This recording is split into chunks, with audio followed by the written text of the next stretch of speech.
professor de missões era um cara engraçado. Vai parecer um pouquinho comigo essa semana. O tema era missões, mas ele falava assim, cara, vamos falar sobre missões. Missões é super importante.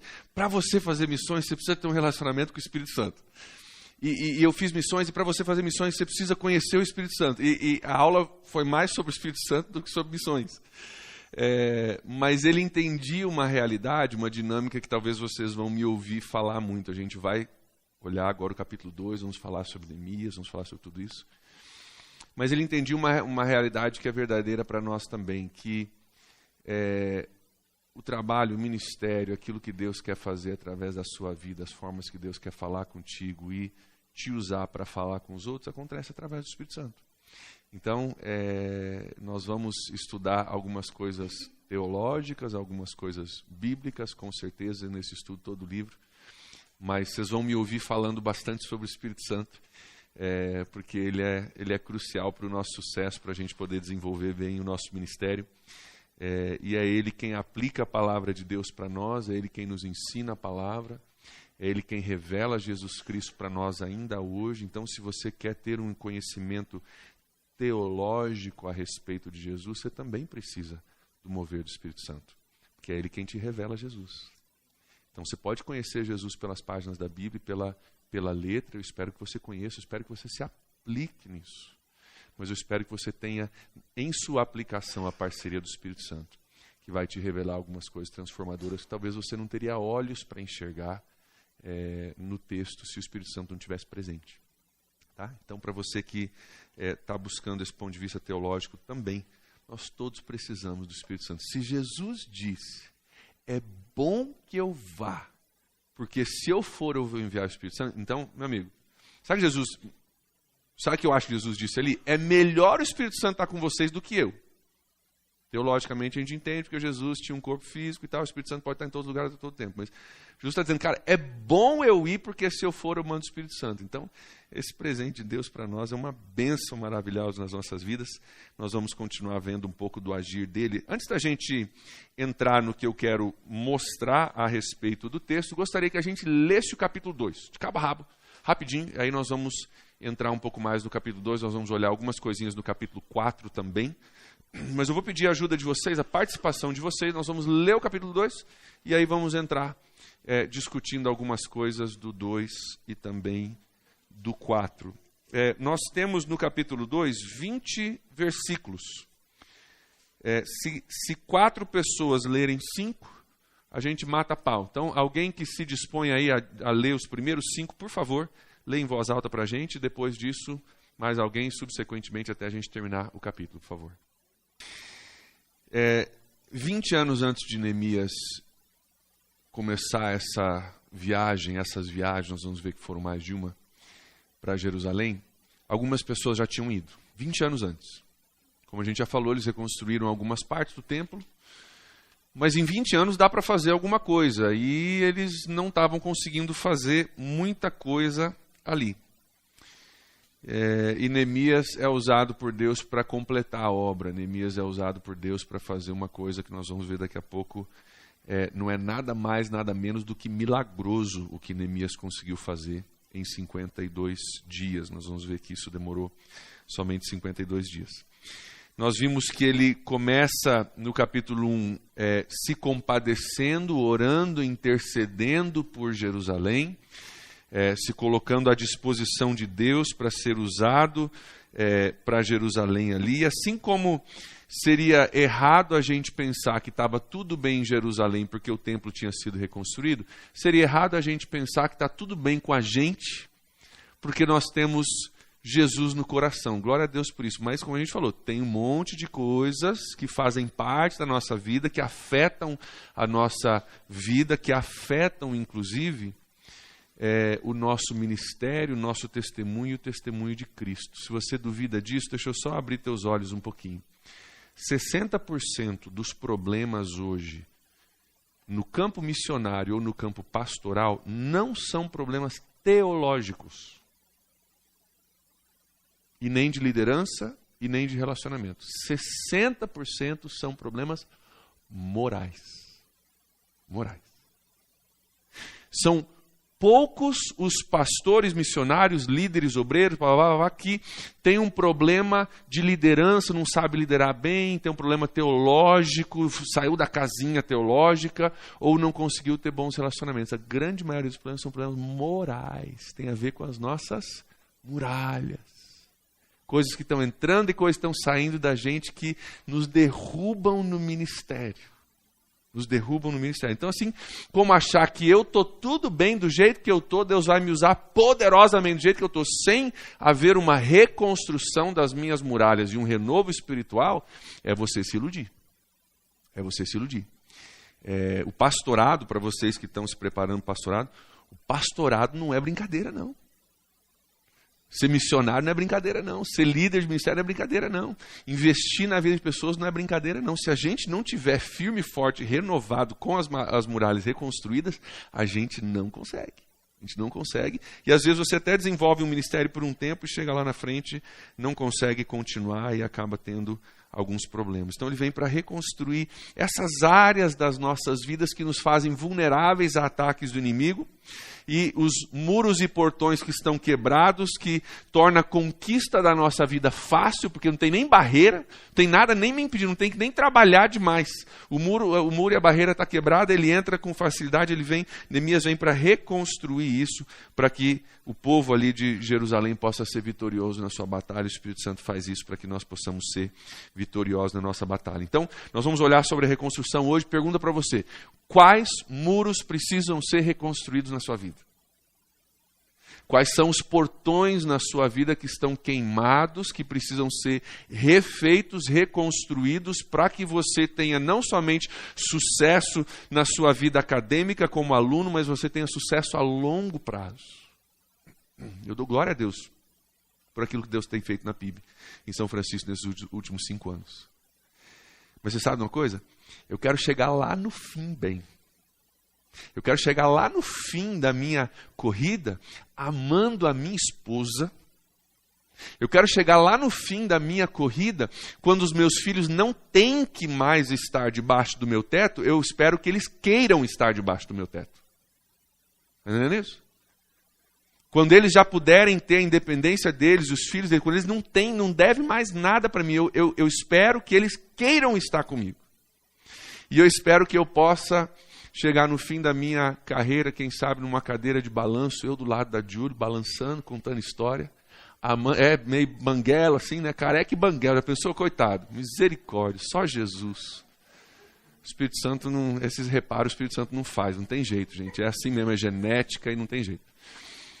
Quero chegar lá no fim, tendo acertado algumas coisas, tendo errado algumas outras coisas, porque ninguém é perfeito, mas eu quero chegar lá no fim, para a glória de Deus poder dizer, cara, não trouxe vergonha ao Evangelho de Cristo, não trouxe vergonha ao nome de Cristo, porque eu busquei reconstruir minhas muralhas, busquei descobrir, cara, tem portões na minha vida que foram queimados, que, cara, o inimigo entra e sai e pinta e borda, e se eu não lidar com isso, se o Espírito Santo não me ajudar, se eu não fizer a minha parte e tiver a obra do Espírito Santo, eu vou chegar daqui a pouco e eu vou pisar na jaca e eu vou trazer vergonha para o Evangelho e vou perder tudo que eu tenho. Então, nós precisamos disso. A pergunta é, quais são os portões que estão queimados na tua vida?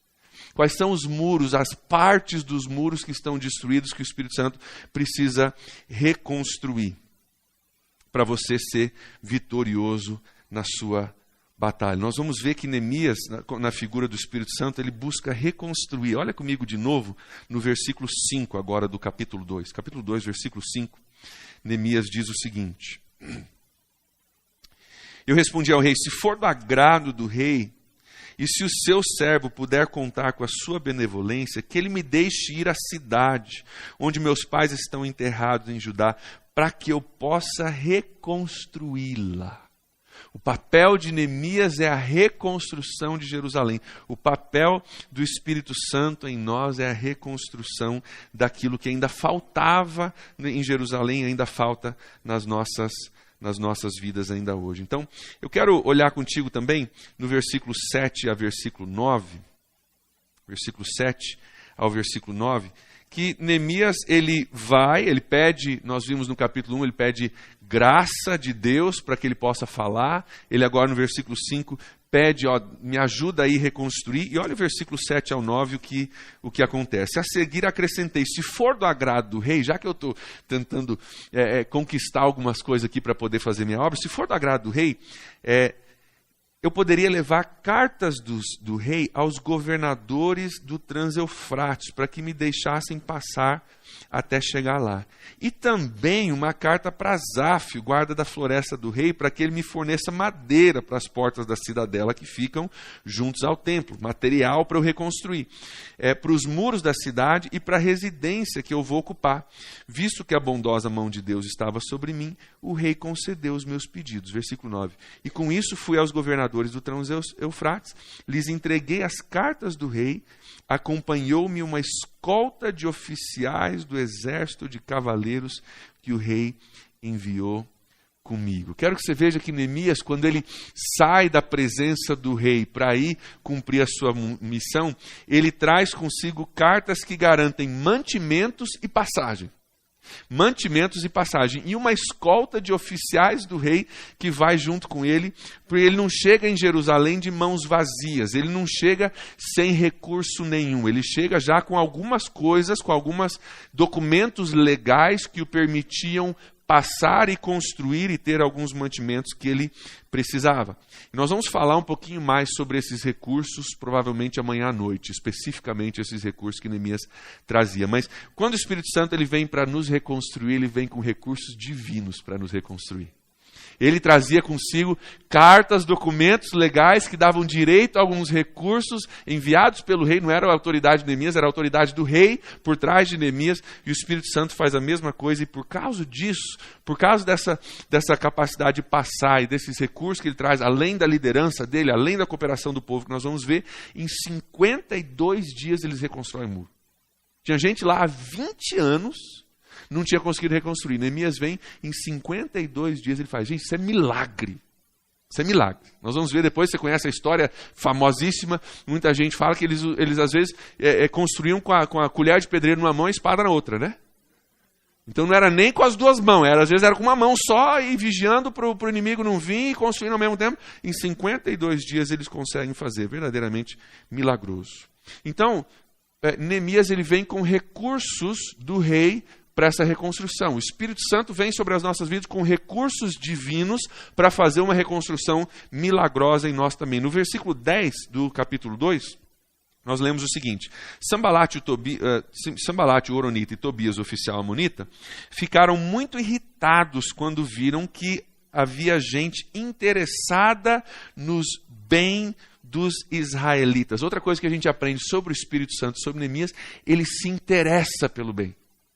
Sambalat e Tobias, eles começam a se irar porque, levantou-se alguém que se preocupou e se interessa com os israelitas. Isso já irritou, já não gostei desse cara. Nós vamos ver eles um pouquinho mais a fundo daqui a pouquinho. Mas o Espírito Santo, da mesma coisa, ele se preocupa e ele se interessa conosco.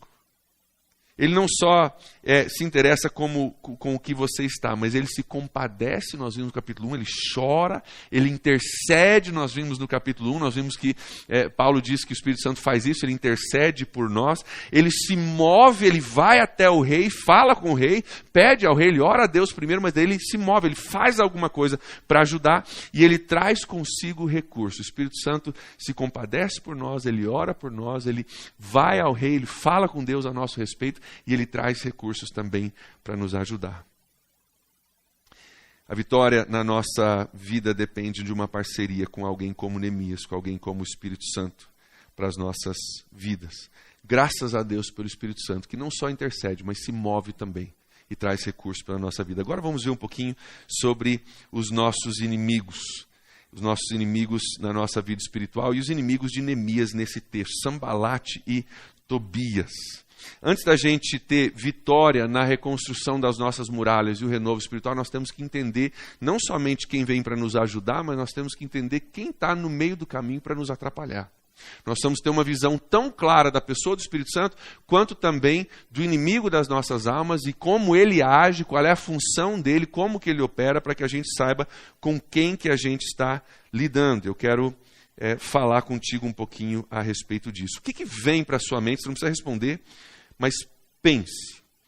O que vem à sua mente quando você pensa em Satanás, na pessoa de Satanás? Diabo, inimigo, Satanás. Mas vamos usar o nome mais bíblico dele. Satanás. O que vem à sua mente quando você ouve a palavra Satanás? Enganador, isso aí. Entre outras coisas, né? Que a Bíblia relata. Infelizmente, para muitos hoje, Satanás é mais ou menos aquela figura. Já viu aquele desenho que tem um anjinho e um diabinho no ombro? Já viram, né? Aquele desenho, né? Ame o seu irmão, odeie o seu irmão, né? Perdoa o seu irmão, não perdoa o seu irmão, não. E um anjinho e um Satanás no ombro com aquela vozinha. Isso a gente se relaciona a isso porque a gente ouve, às vezes, essas vozes competindo, né? Pela nossa atenção e pela direção das nossas vidas. Mas muita gente tem esse entendimento ainda hoje sobre esse mundo espiritual que a gente tem conversado. E, infelizmente, esse entendimento a respeito disso nos faz não enxergar algumas realidades que a gente vive no nosso dia a dia e a gente não consegue identificar de onde vem. Lembra, igual o servo lá que precisava ter os olhos abertos, quando ele abriu os olhos, ele enxergou toda uma realidade espiritual por trás que ele não sabia que estava ali. Até o final do século XIX, não havia dúvida na mente da grande maioria a respeito da existência de Satanás. Até assim, historicamente falando, ontem. Tá? Até ontem, historicamente falando, não havia dúvida. As pessoas discordavam talvez quanto à forma dele agir, mas todo mundo concordava que ele era verdadeiro, que existia realmente um mundo espiritual, que ele era inimigo das coisas de Deus e que ele trabalhava contra a vida do povo de Deus, contra a igreja de Deus, os projetos de Deus que existiam ali. Mas, infelizmente, no final do século XIX, alguns teólogos, às vezes influenciados por outros campos de estudo, começaram a declarar que ele não existe, que ele é um mito cultural. E, infelizmente, muitos têm sido afetados por isso hoje. Gente, uma pausa aqui. Eu não sou daqueles pastores que falam, psicólogo não sabe nada, médico não sabe nada, filósofo não sabe nada. Estudei muita psicologia na minha vida, é extremamente útil. Filosofia pode ser extremamente útil. Teologia pode ser extremamente útil. Medicina pode ser extremamente útil. Não fale na sua igreja, o irmão foi lá, o médico fez um exame, falou que vai morrer, mas o médico não sabe nada, é Jesus que sabe. O médico sabe muita coisa, o médico é bênção na nossa vida. Glória a Deus para o médico. Deus é mais poderoso do que, mas glória a Deus para o médico. Então, eu não estou dizendo aqui que no século XIX começaram a descobrir algumas coisas e jogar. Não. Glória a Deus por tudo isso. Mas a gente sabe da ciência que a ciência, ela muda todo tempo, né? Percebeu? Café faz mal, não, café faz bem. Não, chocolate faz mal, chocolate faz bem. Vinho faz mal, mas vinho faz bem. Né? E se a gente for para o campo filosófico, eu gosto de alguns irmãos lá na minha igreja que falam assim, pastor, eu sou discípulo do Nietzsche. Eu falo, tá bom. Nietzsche, o filósofo alemão, muito famoso e tal. Escreveu Deus está morto.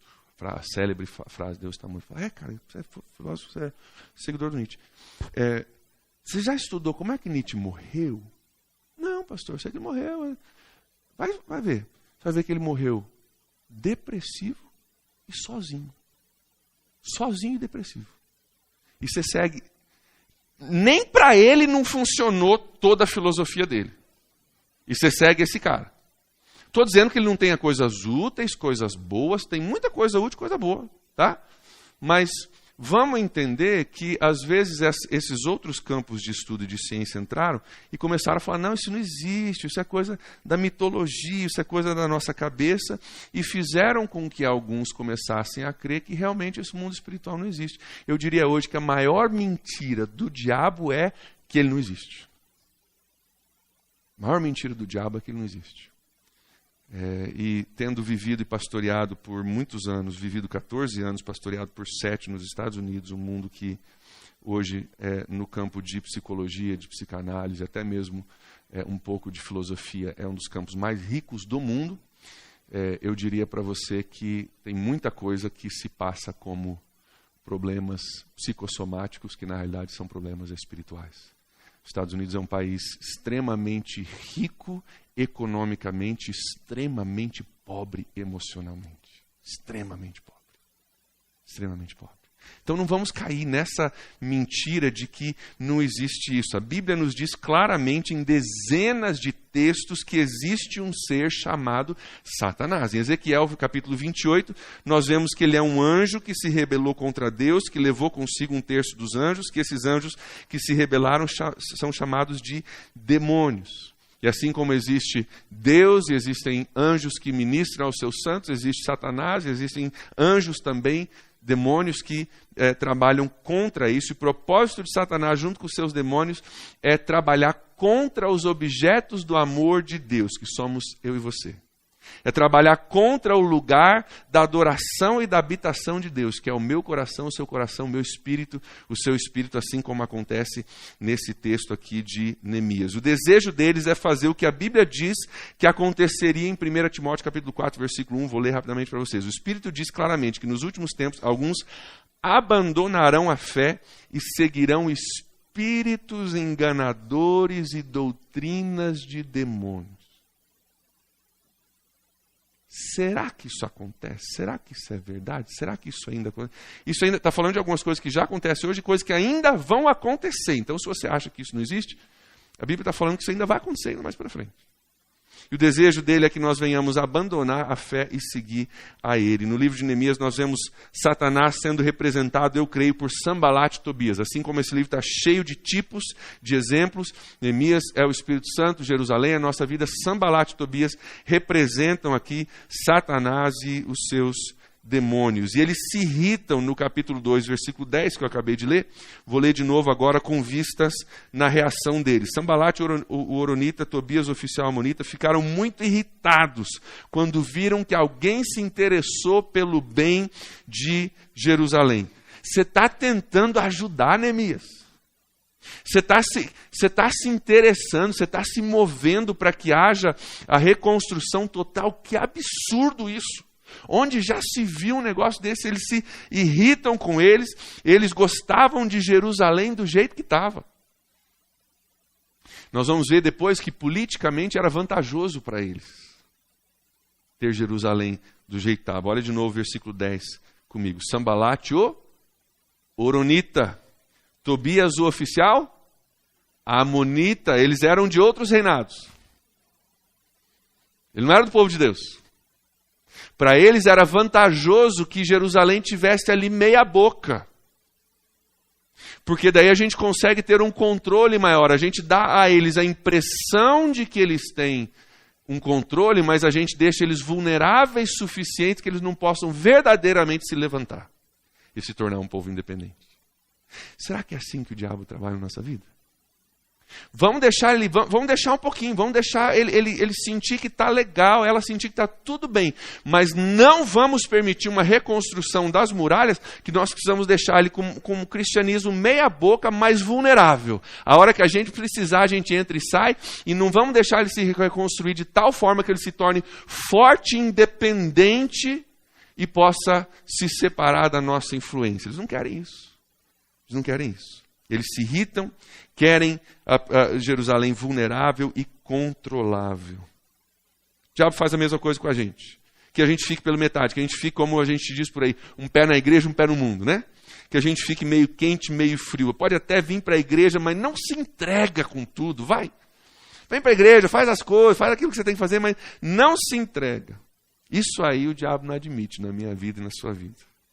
E no versículos 19 e 20 que a gente leu, eles se levantam contra essa reconstrução. Dá uma olhadinha comigo. Quando, porém, Sambalat, o Horonita, Tobias, o oficial amonita, e Gesem, o árabe, souberam disso, zombaram de nós, desprezaram-nos e perguntaram: o que vocês estão fazendo?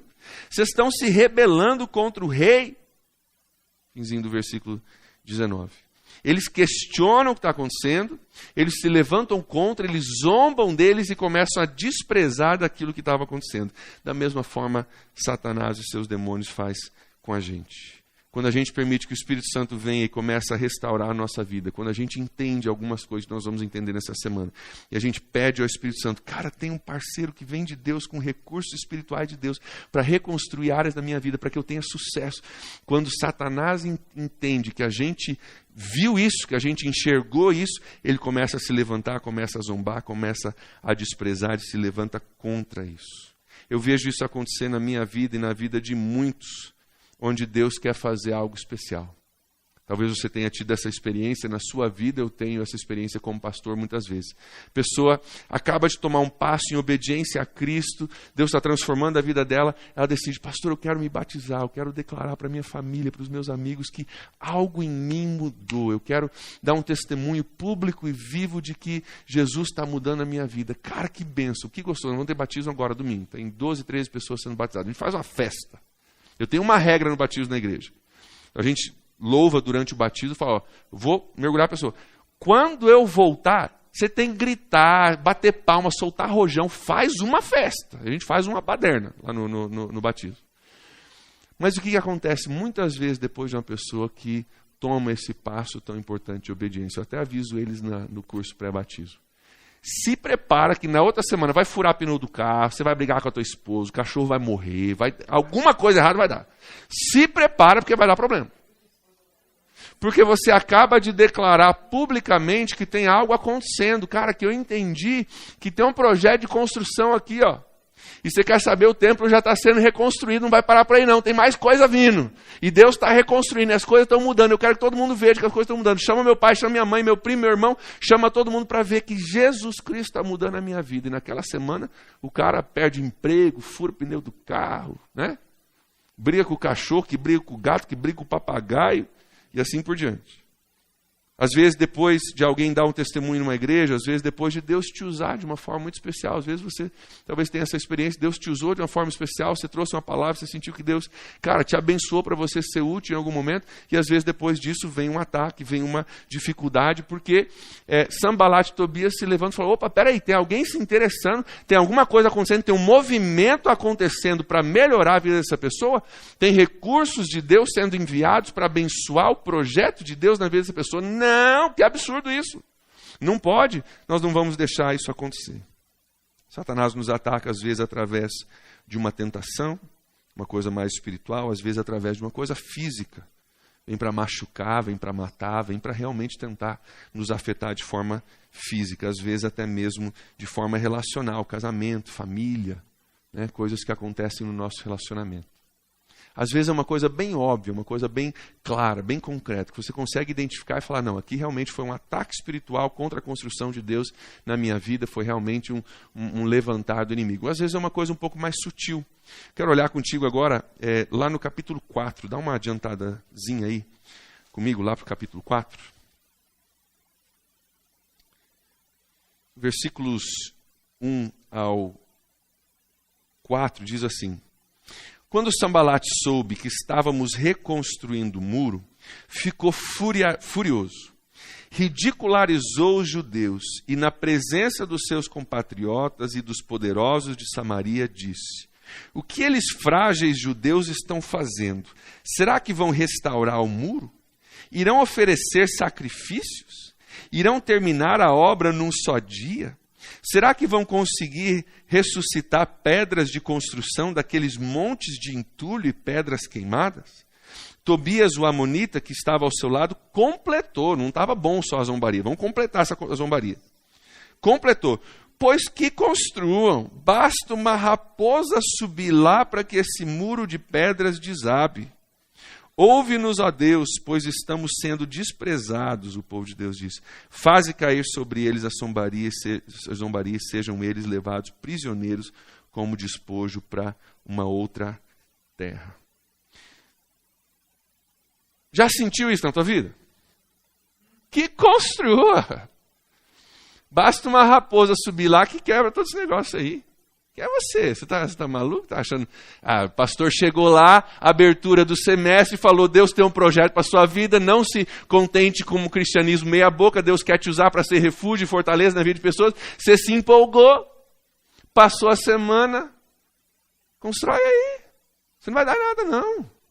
Você se empolgou, foi emocionalismo. O pastor é meio batista, mas é meio pentecostal. E você ficou meio emocionado. Mas o teu cristianismo vai ser meia boca mesmo. Aquelas portas lá queimadas vão ficar queimadas mesmo. O André ser alguma coisa na vida, ele que tente ser alguma coisa na vida. O pastor Rogério falou, né? Quem diria, né?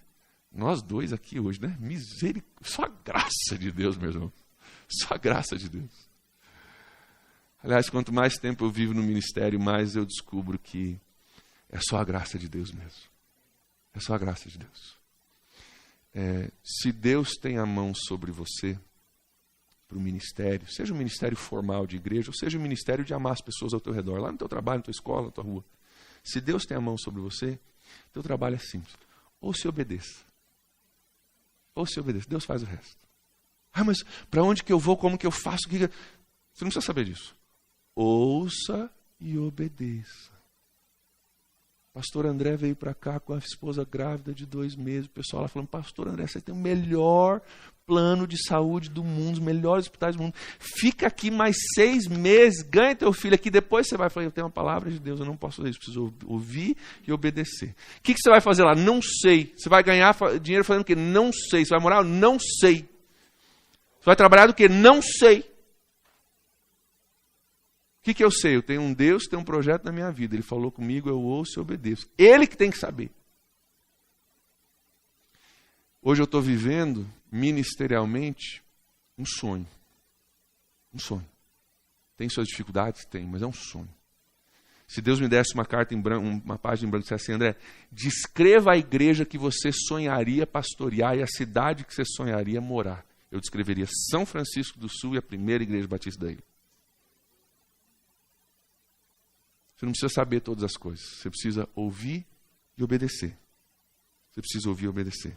É graça de Deus sobre as nossas vidas que nos faz úteis. É graça de Deus que vai te levar onde Deus vai te usar. É graça de Deus que vai revelar as coisas que Ele vai te revelar. É graça de Deus que vai usar você na vida de outras pessoas. E quanto mais maturidade na fé você tiver, mais você vai entender. É só a graça de Deus. Alguns anos atrás eu achava que eu era até razoável. Eu achava que eu era um cara... Não, Estados Unidos, estudei, né? Hoje, pela graça de Deus, eu estou tendo mais maturidade para entender. É graça de Deus. É tudo graça de Deus. Isso tudo é bom, tudo isso é útil, mas é graça de Deus. Olha, não seja muito fanático, relaxa um pouquinho. Não seja tão fanático, o Sambalat diz. Fica tranquilo, não se preocupe. Esse negócio de reconstrução, dá trabalho. Negócio aí. Fica tranquilo, não seja fanático, seja a média, seja comum. Seja como aquele crente padrão hoje. Não vamos ficar, o pastor André chegou e bagunçou com vocês, agora vocês estão fanáticos. Agora estão acreditando no projeto de Deus na vida de vocês, reconstrução de muros. Vamos parar com esse negócio, fica tranquilo, não se preocupe, dá uma esfriadinha aí, aprenda um pouquinho, sirva um pouquinho, perdoa lá de vez em quando e vamos ficar por aí. Já percebeu que todos os outros não têm problema? Outro não tem problema. Outro não tem problema financeiro, outro não tem problema no casamento. Às vezes a gente vê, né, quando tá no buraco, você pensa assim, né? Como é que Deus abençoa todo mundo e não me abençoa, né? Qualquer terapeuta te diria, quando você diz todo mundo e eu nunca, você já está fora da casinha, né? O inimigo vem e fala, cara, você está passando por isso porque Deus não te ama. Você quer ver a sua família salva e na igreja, você está com fé, hein?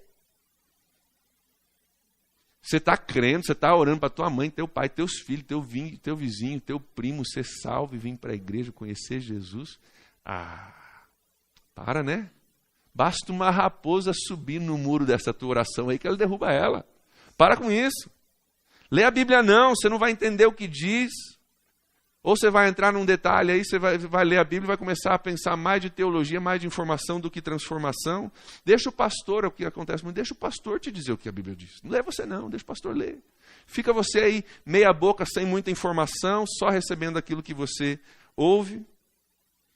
E ele, Sambalat, Tobias, o inimigo na nossa vida, ele trabalha dessas formas. É fácil a gente saber que isso é verdade, porque eu estou falando com vocês aqui e tem um monte de gente falando assim, é verdade. Como é verdade isso da minha vida? Né? Tem alguém querendo reconstruir a tua vida. O Espírito Santo está vindo com recursos sobrenaturais? Não. E começa a zombar e começa a tirar o seu foco para você ficar do jeito que você está.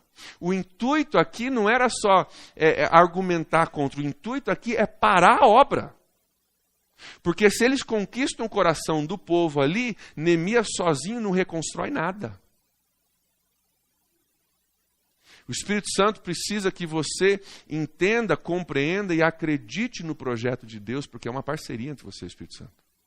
E se eles conseguem dissuadir o povo ali, Neemias chega lá e fala, gente, vamos. O povo fala, não vai dar certo. E o negócio não acontece. Não é que a gente desista de cara, mas se ele conseguir nos desanimar, já é o primeiro passo à desistência. E é isso que Sanbalat e Tobias começam a fazer. Começam a se levantar para desanimar, para tentar fazer com que as pessoas desanimem. E o inimigo ainda hoje usa os seus recursos espirituais. Ele usa ainda hoje demônios. Eu creio em demônios porque a Bíblia diz que eles existem, porque eu já vi. Mas não para por aí, às vezes é uma coisa muito mais sutil, às vezes é um desânimo, uma depressão que a gente sente, cara, de onde está vindo isso? Uma opressão. Cara, tá tudo certo, tá tudo bem na minha vida, não tem nada de errado. Objetivamente, você faz uma lista, tá tudo beleza. Mas tem algo sobre mim, eu estou numa situação complicada, parece que tem muros quebrados que eu não consigo reconstruir, e é exatamente esse desânimo e essa opressão que vem sobre a nossa vida para nos travar, para nos trancar, para nos fazer sentir que não tem saída para a nossa situação. Desânimo, desistência, opressão. Note que ele só desanima o povo no capítulo 4, versículo 1, porque ele estava furioso. Olha lá comigo, capítulo 4, versículo 1. Quando Sanbalat soube que estávamos reconstruindo o muro, ele ficou furioso. E porque ficou furioso, ele ridicularizou os judeus. Sabe por que às vezes o inimigo ridiculariza o nosso trabalho, o trabalho do Espírito Santo, o nosso empenho espiritual? Porque ele está furioso. Porque se você acreditar naquilo que Deus acredita sobre você, ninguém te para. Ninguém te para. Se você abrir a tua vida para o Espírito Santo e os recursos que Ele quer trazer na tua vida, e a reconstrução que Ele quer fazer, ninguém te para. Ele sabe disso, ele fica furioso, ele começa a ridicularizar. E vai zombar mesmo, e vai falar mesmo, e vai atrapalhar mesmo, e vai tentar de todas as suas armas usar contra você, e nós vamos ver isso no decorrer da nossa semana juntos. Ele sabe que é possível. O inimigo sabe. E porque ele sabe que se você se unir com o poder de Deus e houver uma união ao redor de um projeto de Deus para a sua vida, o negócio acontece. E porque ele sabe, ele se levanta contra. Queridos, nós temos que entender que o inimigo ele é verdadeiro. Nós temos que entender que ele quer a sua destruição. A alegria dele é ver o projeto de Deus na sua vida ser destruído e desfeito. Nós temos que entender que o inimigo não joga limpo. Não joga limpo. Ele não vem com uma previsão, não é fácil você prever às vezes o que ele está fazendo. E ele não vai jogar limpo contigo, ele vai fazer o que for necessário. Por favor, não se iluda achando que ele não existe. O povo de Deus está na Bíblia, isso é Bíblia. O povo de Deus teve personagens de outros reinos que se levantaram contra o projeto de Deus. Eu creio que isso é um tipo de Satanás, é um tipo desse ser espiritual que a Bíblia nos diz que existe, que nós precisamos entender que ele existe. Então nós temos um inimigo, um amigo, aliás, o Espírito Santo, e nós temos um inimigo que é Satanás. E eles estão em batalha por essa reconstrução. Eles estão em batalha por esse renovo espiritual que precisa acontecer. Estão em oposição. E nós vamos ver essa batalha no decorrer da nossa leitura do texto. Eles sempre brigando, batalhando, usando todas as armas possíveis para tentar fazer a diferença. Eu gostaria de ler com vocês, antes da gente encerrar, o capítulo 3, para a gente já adiantar algumas coisas sobre os temas que nós vamos abordar nas últimas semanas, e daí já nós vamos encerrar. O capítulo 3 tem 32 versículos. Se nós dividirmos por 4 versículos cada um, 8 pessoas lendo, a gente mata o capítulo. Então vamos lá? A gente leu por alguns motivos. Primeiro, eu sei que alguns de vocês ainda vão ter filhos. Eu queria te dar algumas ideias de nomes. Mesulão. Esse é forte. Mesuzinho, Mesu, Berequias. Espero que não tenha nenhum Berequias aqui, né? Se tiver, me perdoe. Berequias. Então, anote aí alguns exemplos para você anotar para os seus filhos no futuro. Não foi por causa disso, não. Quero que você veja algumas coisas aqui rapidamente que eu quero salientar. Primeiro, só de um ponto de vista prático, você vai ver no capítulo 3, versículo 1, que eles começaram pela porta das ovelhas, certo? E no capítulo 3, versículo 32, a sala acima da esquina e a porta das ovelhas. Então, houve uma volta inteira na cidade, cada um fazendo uma porção, nós vamos ver isso, eles estavam lado a lado, trabalhando simultaneamente, deram a volta inteira na cidade. Queria que você visse que não é pouca coisa que eles estão reparando, né? Não era assim, tem uns 2 murinhos ali quebrados, uma portinha para a gente trocar, mas tá beleza. Não, tinha muita coisa quebrada e tinha muita gente envolvida no processo de reconstrução, certo? Tinha levita, ourives, perfumeiro, né? Perfumante. Então, perfumista, obrigado, perfumante, perfumeiro. Perfumista, perfumado. Gente, da mesma forma, na reconstrução das nossas muralhas, na reconstrução do nosso eu, no renovo espiritual, na construção espiritual que Deus quer fazer, tem bastantinha coisa para Deus trabalhar na gente. Alguns mais, outros menos. Mas tem bastantinha coisa para Deus trabalhar. Quanto mais próximo a gente se aproxima de Deus, quanto mais próximo da luz eu estiver, mais defeitos em mim vocês vão ver. E normalmente quando a gente acha que não tem lá tanta coisa para consertar, é porque talvez faz um tempo que eu não me aproximo muito da luz. Porque quando eu estou na presença de Deus, meu amigo, ai de mim, sou pecador. Tem muita coisa para consertar na minha vida, muita coisa. E tem muita gente com especialidades diferentes, com dons diferentes, com capacidades diferentes, com chamados diferentes, que vão fazer parte da reconstrução da sua vida.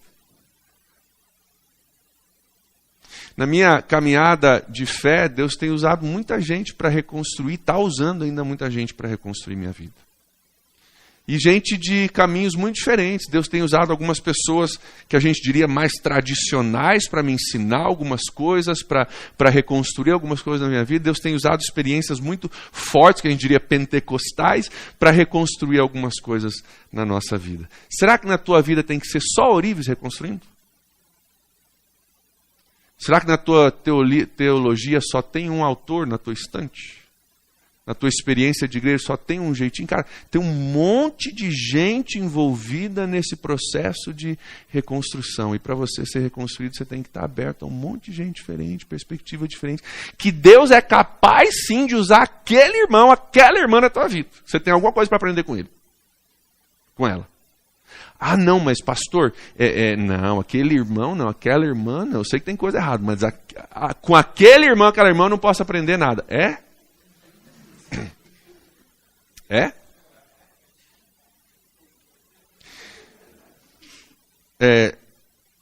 Não sei se muitos já tiveram essa experiência. Alguém já teve a experiência de você achar que você é alguma coisa, aí você chega numa igreja assim, tem uma irmãzinha, sabe que toda igreja tem uma irmã Maria que ora, já percebeu?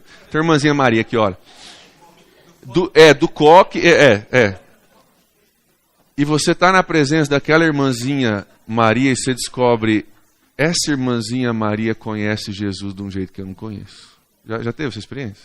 Você vê alguém no teu caminho, um irmãozinho, um cara, que você nada a ver, você olhou pro cara, você não deu nada por ele, você falou, cara, esse cara conhece Jesus de um jeito que eu não conheço, não. Formado em teologia, viu um monte de coisa na vida, mas cara, esse cara conhece Jesus de um jeito que eu não conheço.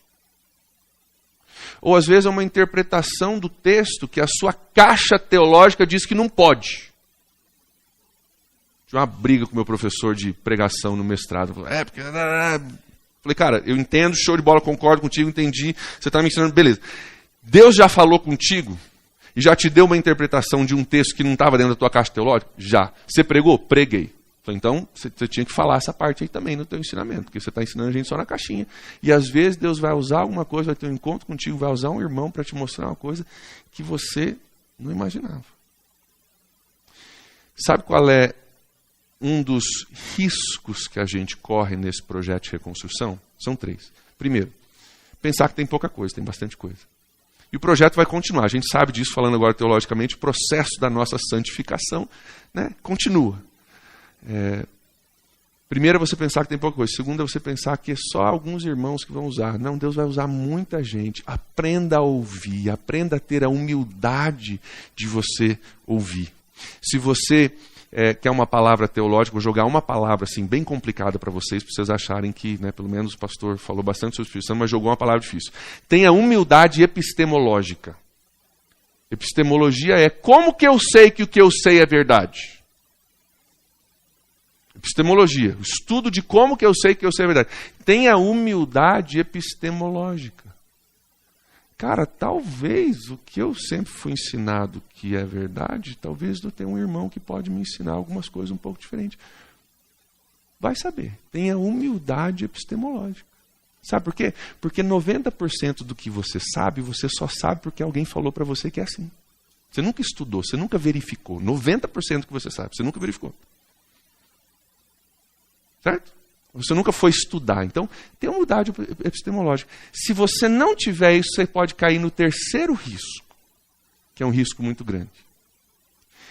De todo esse grupo que a gente leu, de todas essas pessoas de especialidades diferentes e caminhos diferentes, que construíram partes diferentes, até dar volta na cidade toda, teve só um grupo que não construiu, você percebeu? Um monte de gente ajudando, perfumado e perfumista.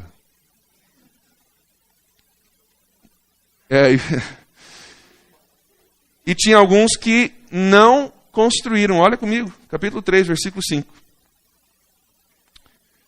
O trecho seguinte, está falando da continuação, o trecho seguinte foi reparado pelos homens de Tecoa. Mas os nobres dessa cidade não quiseram se juntar ao serviço, rejeitando a orientação dos seus supervisores. Sempre são os nobres. Não. Eu sou? Oi? Posso repetir? Posso. Capítulo 3, versículo 5. Mas os nobres dessa cidade, entre todo esse grupo que a gente leu com esses nomes esquisitos, com um monte de coisa, de templo das ovelhas, de porta de não sei do que, tudo isso, só os nobres da cidade não quiseram se juntar ao serviço, rejeitando a orientação dos seus supervisores. Por quê? Porque nós somos os nobres. Nós somos os nobres.